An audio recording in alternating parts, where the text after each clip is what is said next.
Are you ready? I'm ready! Do you have your crap together? So I got thinking on the way home that I wanted to get our thoughts like on a couple questions that have been asked to us recently. I want to get them on the vlog because I want to know what our thoughts are about them in the future when I look at it and watch it back again in the future. Does that make any sense, Shay? Yeah. You know, just asking. Hold. Stand by, please. Proceed. Like one of the main questions we get, and me and Shaileen talk about it all the time. All the time. But I wanted to kind of talk through it. I didn't tell Shaileen that I wanted to do this before we pulled out the camera, really. But the question that we get the most often, as I'm sure you guys would guess, is kind of one of a couple things kind of all merged together.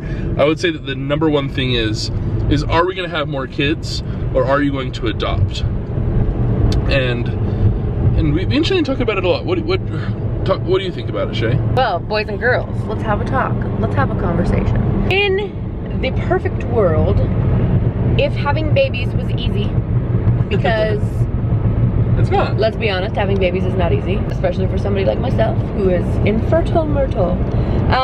If having babies was easy, if it was the perfect world and you could have whatever you wanted and do whatever you want to do, blah, blah, blah, blah, blah. When Kurt and I first got married, we discussed and we wanted 4 children.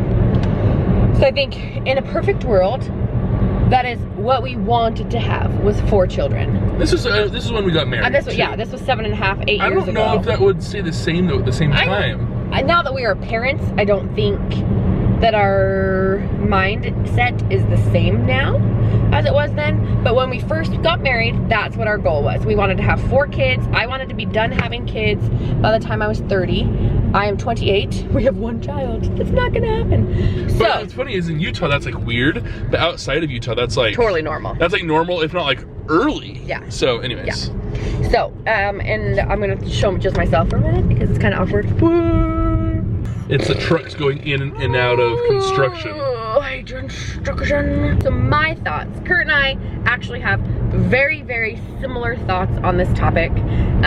We've always been on the very similar page too. For sure. With pretty much everything in like, life, all like ever. Big decisions we've always had. We've always been very similar. So sorry, I didn't mean to cut you off. Never really. I mean, we honestly, I think Kurt and I have like argued in our 8.5 year relationship, 7.5 years of marriage. I think we've argued like maybe 3 times. Like being like mad at something. Yeah. I mean, obviously everybody has like little tiffs or little tiny things, but like we have never, I mean, it's just we always like understand each other. We're always on the same page. Like I think that we were really, really blessed that way. I think that higher powers knew that we would have other bad, I was gonna say a swear word, but I bleeped it out, that we were gonna have crappy things to go through in our life. And so I think that we were given each other because we're freaking awesome. So we had to be strong to be able to get through the crap we went through. And honestly speaking, I am telling you guys this honestly from the bottom of my heart, that Jax will probably be our only child. And really? Well, no. I understand. I don't know where you're going with this. And this is kind of where we're going. So, do I want him to be our only child? No.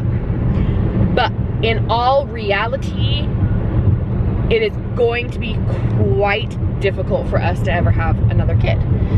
For several reasons. For a lot of reasons. And I mean, I'll talk a little bit too after you're done. The 2 biggest reasons are financially, because adoption is like ridiculously expensive, and it is the most heart-wrenching experience. Like, yeah, there are people that have it super easy and that get really quick, fast adoptions. We were lucky. And you know, and if you guys have not read our story or heard our story, go back and listen to our story. Kurt will link it up here. Way to give me more jobs tonight. Go and read our story, because we went through hell and back twice. Literally, we went through hell and back twice to get Jax, and we had it lucky. There are some people that have it way worse and wait way longer. We waited 3 years, and there are people that wait 10, 15 years to adopt a child. So it is sad. It's a long process, it's expensive, and it rips your heart out when you have situations that don't go through. And mentally and emotionally, I'm not quite sure if I could ever handle that again. I would go through it again, but I don't know. That's the decision we made. But I don't know if right now in life, that's what we want to do. I don't know if we're in a place where we want to go through that again. And obviously the other option is to have a baby. Well, obviously in 7.5 years of unprotected sex, going through a fertility specialist for 2.5 years, taking every drug known to man and doing every possible thing besides IVF to get pregnant, let's be honest, ladies and gentlemen, I'm never gonna have a child. And so, if it does, it does. Yeah, and of course we would be ecstatic if it happened. And I'm not saying that I'm just like giving up. I just know medically it's an impossibility. It really is. And I'm okay with that.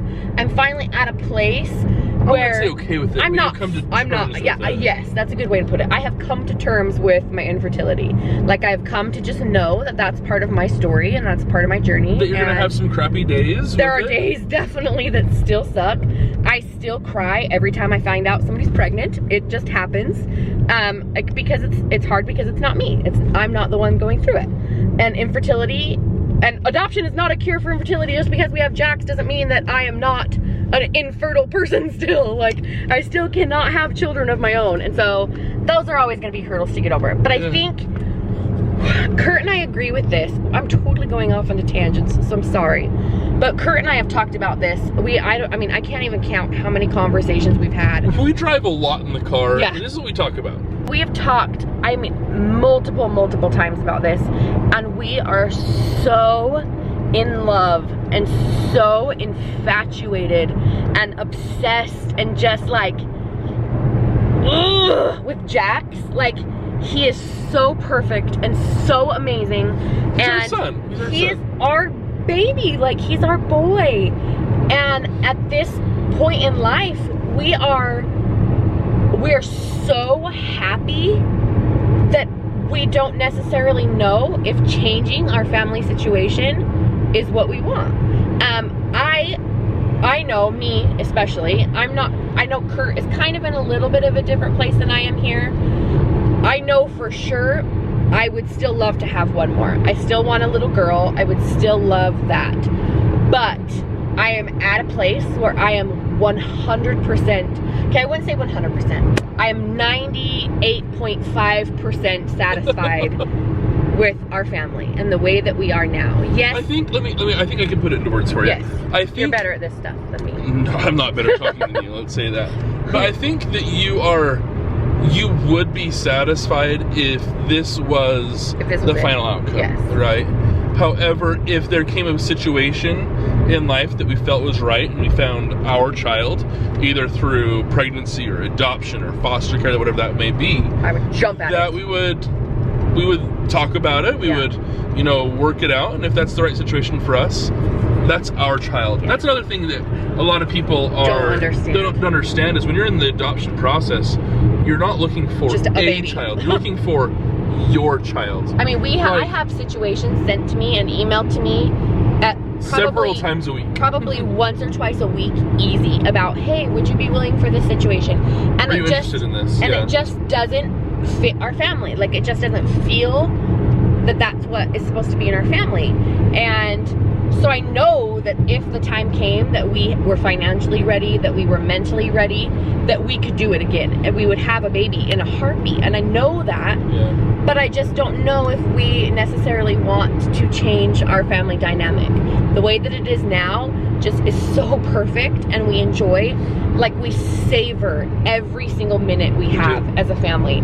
And I think that we are both nervous that if we were to change that somebody would lose a little bit of something. And I think actually I know it, that one of the worries that Shaileen has, which I don't have the same worry, is that she's not going to be able to love the child as much as she loves Jax. Well, and I don't know if it's necessarily that I won't love them as much, because you'll be able to provide them as much. I know that I will love any child that comes into my family like another child. I mean, I'll always love them. I think it's because right now, Jax has our undivided attention. He gets every moment of us. Like, just good and bad. We share everything, you know, like we're family. And I'm nervous that if we were to have another child, that part of that attention would be taken away from him. And I don't want one or the other to feel jealous. Does that make sense? I don't know. No, it's kind of hard. But and we've had even family talk to us about it and like disappointed in this decision that we've made. But it's not their decision. Well, and that's the first thing. It's nobody else's decision but ours. It's our family, not theirs. But the other thing is why does it matter how many children you have? We could still be childless. I mean, we are extremely lucky that we have a child. Extremely lucky. There are so many women out there that are still childless, and we have to be grateful for what we have. And we are. We talk about it all the time outside the vlog. We are so grateful for the opportunity that we were given to be parents once, and right now in life, that's all we need. Yeah. I don't know. And we're so happy, you guys. Like, I don't know if we portray this well enough in the vlogs, because sometimes, you know, we're busy and we're like hustling and bustling and we're being active and doing all these things. I don't know if it comes across to you guys how happy we are in life or not right now, and how just like full of gratitude we always are. Like, we are so incredibly blessed and lucky in this world right now that like it like overwhelms me sometimes. I don't know. We're really lucky. I agree. And we love each other a lot. And I think it's important just to kind of take things as they come, you know, make sure we continue having conversations about what we think about, you know. Because tomorrow we might want a baby. I don't know. Yeah, but like just like continuing to allow it to evolve. Yeah. And, you know, just continuing having conversations, and it'll be kind of interesting to see what happens over the next 10 years, you know. But one thing we want to do is just make sure that we're making, you know, the right decisions for us. Yep. And I think it's a little bit different too with adoption, because we're not only affecting our life, we're also affecting Jax's life, we're affecting his birth family's lives, and we're entrusted with their trust. What's the word I'm looking for? We don't want to betray that or do the wrong things. I know that they trust us 100%, but it's always on our minds a little bit, just in the back of our head. Well, and that's another thing that we've talked about also, like with adopting again. What if we don't get a situation like the situation we have now? Like, how do you have one open adoption and one closed adoption and teach your children that they're just as loved as the other one? Like, I mean, obviously I know that we could do it and those things would work themselves out. Yeah. But those are all things we have to think about, you know? If we have somebody that lives in another state and you can only see them once a year, well, we see Serena all the time. Like, I don't want one or the other to feel, I don't know, left out. But we love our life. We're super happy, huh? We do, and we appreciate you guys for following along and making all your comments all the time. We truly appreciate and love you guys. Seriously, if you have any other questions, or if you want to know more about our story, or if you want to ask, I am an open book, and honestly nothing is off limits. I will answer anything. So maybe we could do another Q&A soon. Ask questions. I honestly, the best part about being in an adoption situation is spreading awareness and educating people about adoption. Which is one of the main reasons why we started the vlog to begin with. That's why we started vlogging, is to share this with other people. I don't know. So, we love your faces so much. Thank you for watching, being a part of our family, following along our journey with us. We love you so much. Love you guys. Peace out. Peace out, you guys. Is Jack still awake? I don't think so. No, he's asleep. Good night, everyone. Anyways, peace out.